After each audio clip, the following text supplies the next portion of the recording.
ইরাকের ৮০ লক্ষ বস্তুতে একযোগে বিমান হামলা চালালো তুরস্ক।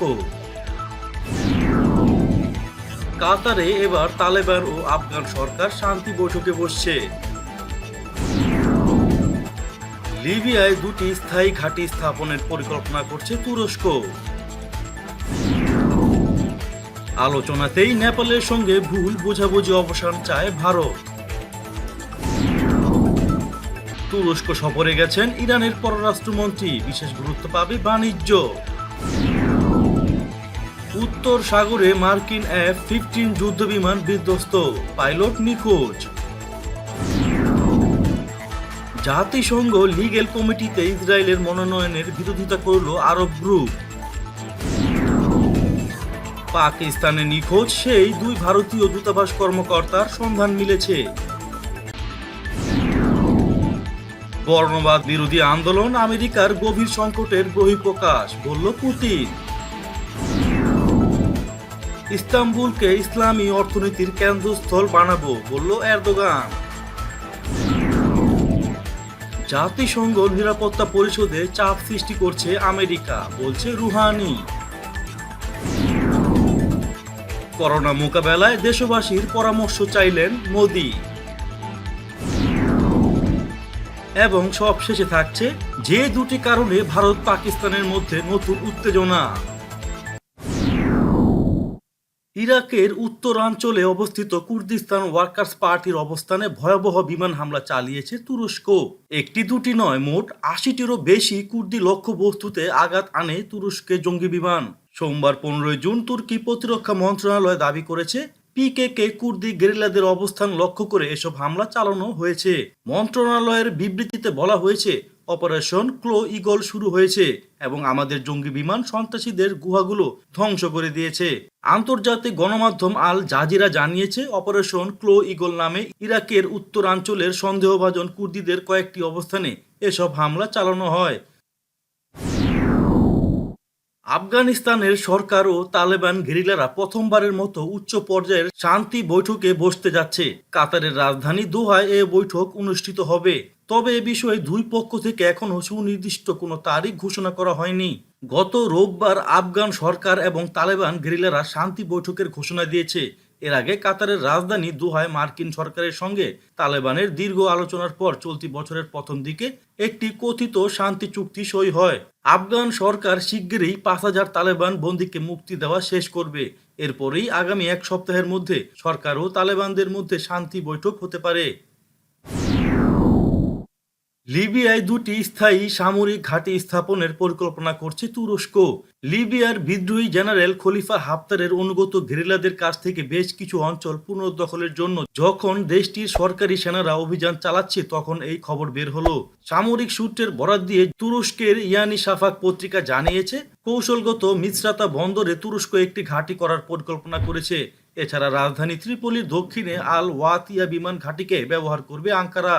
এর মধ্যে মিসরাতা বন্দরকে তুরস্ক নৌঘাঁটি হিসেবে ব্যবহার করবে। সেখানে সহযোগী শক্তি হিসেবে বিমান বাহিনীকেও রাখা হবে। ইয়ানি শাফাক বলছে, তুর্কি বাহিনীকে লিবিয়া সরকার ড্রোন এবং ক্ষেপণাস্ত্র প্রতিরক্ষা ব্যবস্থা মোতায়েন করার সুযোগ দেবে। বিদ্রোহী জেনারেল খলিফা হাফতারের গেরিলাদের মোকাবেলায় তুরস্ক সরকার লিবিয়ায় সেনা পাঠিয়েছে। হাফতারকে সমর্থন দিচ্ছে সংযুক্ত আরব আমিরাত, মিশর ও সৌদি আরব। নেপালের নতুন মানচিত্র নিয়ে বিতর্ক তুঙ্গে। ভারতের প্রবল আপত্তি অগ্রাহ্য করে নিজেদের সিদ্ধান্তে অটল রয়েছে হিমালয়ের কোল ঘেঁষে দাঁড়িয়ে থাকা ছোট্ট নেপাল। অপেক্ষাকৃত ছোট এ দেশটি নয়াদিল্লিকে সাফ জানিয়ে দিয়েছে, ভারতের চাপের মুখে তারা কিছুতেই মানচিত্র বদলাবে না। এরই মধ্যে নতুন মানচিত্র বিল পার্লামেন্টে পাশ করিয়ে নিয়েছে তারা। বিষয়টি নিয়ে নয়াদিল্লির সঙ্গে টানাপোড়েন শুরু হয় কাঠমান্ডুর। মানচিত্র বিতর্কে ভারতের সঙ্গে নেপালের সম্পর্ক অত্যন্ত খারাপ হওয়ার সম্ভাবনা রয়েছে বলে মনে করছে আন্তর্জাতিক সম্পর্ক বিশেষজ্ঞরা। ভারতের পররাষ্ট্রমন্ত্রী রাজনাথ সিং বলেন, ভারত নেপাল সম্পর্ক অনেকটা রুটি বেটি সম্পর্কের মতো জানিয়ে রাজনাথ আরো বলেন, ভারত আর নেপালের মধ্যে যদি কোনো ভুল বোঝাবুঝি হয় তবে তা আলোচনার মাধ্যমে সমাধান করা হবে। ইসলামী প্রজাতন্ত্র ইরানের পররাষ্ট্রমন্ত্রী মোহাম্মদ জাভেদ জারিফ প্রতিবেশী তুরস্ক সফরে গেছেন। এই সফরে তিনি দ্বিপক্ষীয় বাণিজ্যের বিষয়টি বিশেষ গুরুত্ব দিয়ে আলোচনা করবেন। বিশ্বব্যাপী প্রাণঘাতী করোনা ভাইরাসের মহামারীতে অন্যান্য দেশের মতো ইরানের অর্থনীতিও ক্ষতিগ্রস্ত হয়েছে। বিমান থেকে তুরস্কের রাজধানী আঙ্কারায় নেমে জাভেদ জারিফ বলেন, এ দেশটির সঙ্গে তেহরানের নানা ক্ষেত্রে অত্যন্ত ঘনিষ্ঠ সম্পর্ক রয়েছে। করোনা মহামারীর পর এ সফরে আমি তুর্কি সরকারের কর্মকর্তাদের সঙ্গে অর্থনৈতিক সম্পর্ক নতুন করে শুরু করার জন্য আলোচনা করব। মার্কিন যুক্তরাষ্ট্রের একটি F-15C যুদ্ধবিমান উত্তর সাগরে বিধ্বস্ত হয়েছে। বিমানটির পাইলট এখনও নিখোঁজ রয়েছেন। ব্রিটেনের পূর্ব ইয়র্কশায়ারের ফ্লামবারো হেডের কাছে অনুশীলনের সময় সোমবার স্থানীয় সময় সকালের দিকে মার্কিন এই যুদ্ধবিমান বিধ্বস্ত হয়। ডেইলি মেইলের প্রতিবেদন বলছে, স্কোরবারোর দক্ষিণে ফ্লামবারোর কাছে মার্কিন যুদ্ধবিমান F-15 বিধ্বস্ত হওয়ার পর উদ্ধার অভিযান শুরু হয়েছে, তবে তাৎক্ষণিকভাবে বিমানটি বিধ্বস্তের কারণ জানা যায়নি। জাতিসংঘ সাধারণ পরিষদের লিগেল কমিটিতে ইহুদিবাদী ইসরায়েলের মনোনয়নের জোরালো বিরোধিতা করেছে আরব গ্রুপ। আগামী সেপ্টেম্বর মাসে জাতিসংঘ সাধারণ পরিষদের ৭৫তম বার্ষিক অধিবেশন অনুষ্ঠিত হবে। তার আগে এই কমিটিতে ইসরায়েলকে ভাইস চেয়ারম্যান ও ব্যুরো সদস্য হিসেবে নিয়োগ দেওয়ার তোড়জোড় চলছে। জাতিসংঘে নিযুক্ত কুয়েতের রাষ্ট্রদূত মনসুর আল ওয়াতাইবি জানিয়েছেন, ইসরায়েলের নিয়োগের বিরোধিতা করে এরই মধ্যে আরব গ্রুপ জাতিসংঘের মহাসচিব অ্যান্তোনিও গুতেরেসকে একটি চিঠি পাঠিয়েছে। ওয়াতাইবি এক সংবাদ বিজ্ঞপ্তিতে জানিয়েছেন, ইসরায়েলের নিয়োগের কঠোর বিরোধিতা করে জাতিসংঘ মহাসচিবকে ওই চিঠি দেওয়া হয়েছে। তিনি বলেন, ইসরায়েলকে এই কমিটিতে নিয়োগ অন্যায়, কারণ ধারাবাহিকভাবে তেল আবিব ফিলিস্তিনি জনগণের উপর অন্যায় অপরাধ চালিয়ে যাচ্ছে এবং গত 7 দশক ধরে ফিলিস্তিনিদের মানবাধিকার চরমভাবে লঙ্ঘন করে এসেছে। ইসলামাবাদে ভারতীয় দূতাবাসে নিযুক্ত দুজন কর্মকর্তা সোমবার সকালে আচমকা নিখোঁজ হয়ে গেছেন বলে জানা যায়। তবে এবার তাদের খোঁজ মিলেছে।